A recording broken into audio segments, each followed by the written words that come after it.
What is up, YouTube? Welcome to Stocks by the Numbers, and here we're going to be looking at fundamental analysis. We're going to be looking at the numbers of the actual stock, not always the charts, but I'll try to do a little bit of both and try to get everybody involved here. I just wanted to make this channel because I've been, running a few trades, and I know that people are new to the stock market or people don't always see the results that they want in the stock market, so I figured I'd make a little channel and just share some knowledge so that everybody can get on the same page, and hopefully moving forward, everyone could be profitable and successful. So I just wanted to break down. I'm looking at Verizon right now. I'm using Yahoo Finance, something that's free that everybody can use.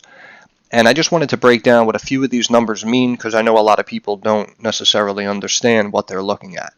So right here, previous close, 46.23. That's the price of the stock yesterday at the close. Open, 46.39. Price of the stock at the open today, this morning. The bid and the ask are current prices and sizes that people are looking to buy and sell shares of Verizon. The day range, 46.06, is the lowest price today, and 47.41 was the highest price today. 52-week range is same as the day range, except it's over the last 52 weeks, not just today. And over the last 52 weeks, it has a low of 45.55 and a 52-week high of 59.85. The volume today was a touch below 33 million shares. The average volume on the company, 25.4 million shares. So a little more volume than average today on the stock. It recently sold off, so in my opinion, perhaps a lot of people are stepping in buying these dips right now. Market cap of the company, share price 47.25 times the number of shares outstanding gives us $198.43 billion market cap. Now the beta on the stock is something that a lot of people don't really know what to look for or what the beta is. And the beta on a stock is the volatility of this company in relation to the overall volatility of the market. So when you look for a stock, if you want something slow, steady, something that's not going to drop 10, 12% when you wake up, unless God forbid something happened, basically you're looking at a beta of 1 or less. So here at 0.37, this technically means that Verizon trades at 0.37 times as volatile as the market. So more of a safer, more stable company. PE here of 8.88. That is the number below, the EPS, the earnings per share, divided into the stock price of 47.25. So right now the company's earning $5.32 a share. 47.25 divided by 532 yields 8.88. Now, depending on the sector, usually industry average. Here in this market, the markets are near highs. So you're looking at an industry average, I'd say anywhere between like 20 and 30, depending on the sector. And here at a PE of 8.88, at first glance, the stock might be trading at a discount. But we'll go into the numbers in a second. Next earnings day, July 22nd. Forward dividend and yield, the stock is paying you $2.56 per share that you own the stock to hold the shares, and that is a 5.5% yield based on the share price of 47.25. Now the dividends, a lot of people get confused. That 5.5% is for the year, and that's paid out per quarter or every 3 months, and that's what the ex-dividend date means. The ex-dividend date of April 7th means that you had to be on file as a shareholder before April 7th to receive that quarter's dividend. And the 1-year target estimate, again, this is Yahoo Finance. I don't know how often they update this, but as of right now, the 1-year target is 59.52. So technically, according to Yahoo, this is trading at a big discount. But I just wanted to move over to TradingView real quick. This is tradingview.com. This is a free-to-use website that anybody can use. That's why I use these sites, so that we can all follow them together.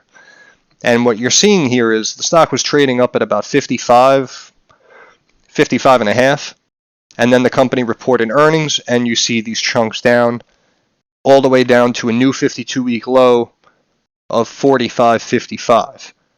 Now the company rebounded a little bit today, closed here, and you see it's trading post-market 47.25, so it's bouncing a little bit off that 52-week low.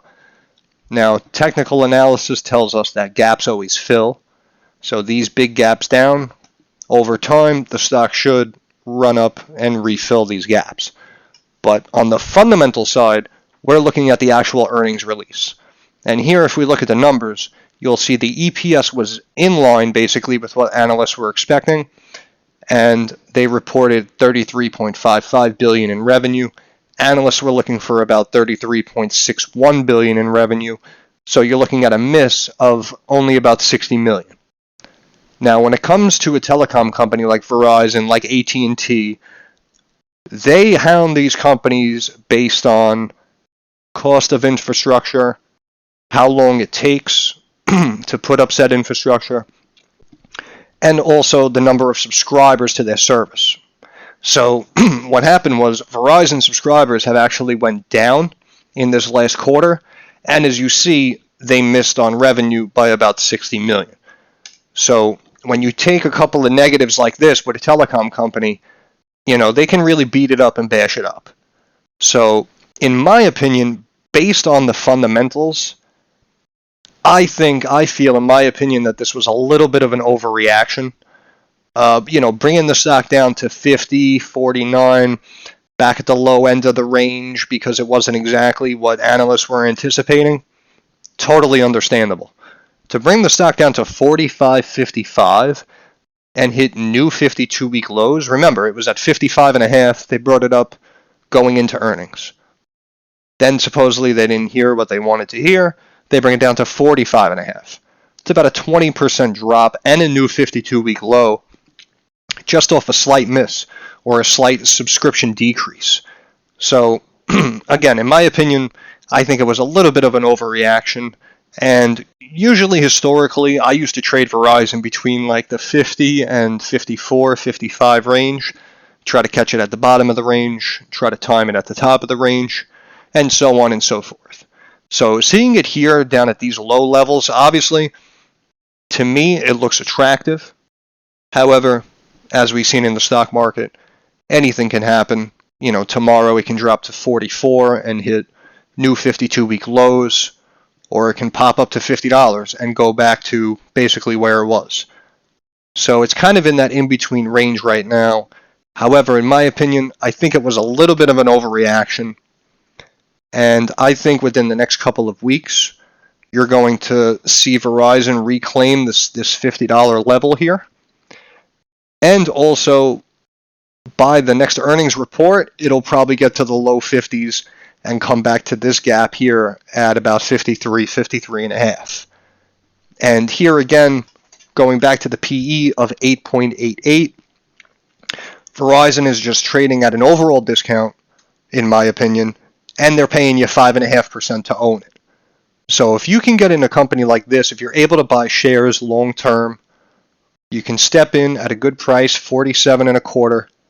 You're probably going to see, in my opinion, I'd say possibly 10 to 15% growth on the overall stock by the end of the year, and they're paying you 5.5% to own it.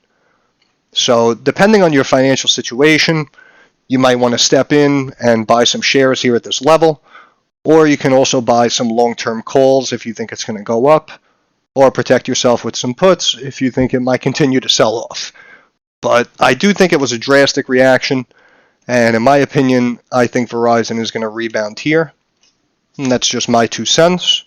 And, again, this is stock by the numbers, and we're going to be looking at different stocks and breaking them down. And, hopefully everybody can learn something and take something from the video. And moving forward, hopefully we can all be successful. So I want to thank you guys for stopping by. Again, as you know, if you like what you see, hit that thumbs up. Also, subscribe to the channel if you want to see more. And if you have any questions, comments, or concerns, drop it down in the comments section. And if there's anything specific you want me to look at moving forward, just let me know, and we'll break down the numbers together. All right, thanks for stopping by. Hope you guys have a good day.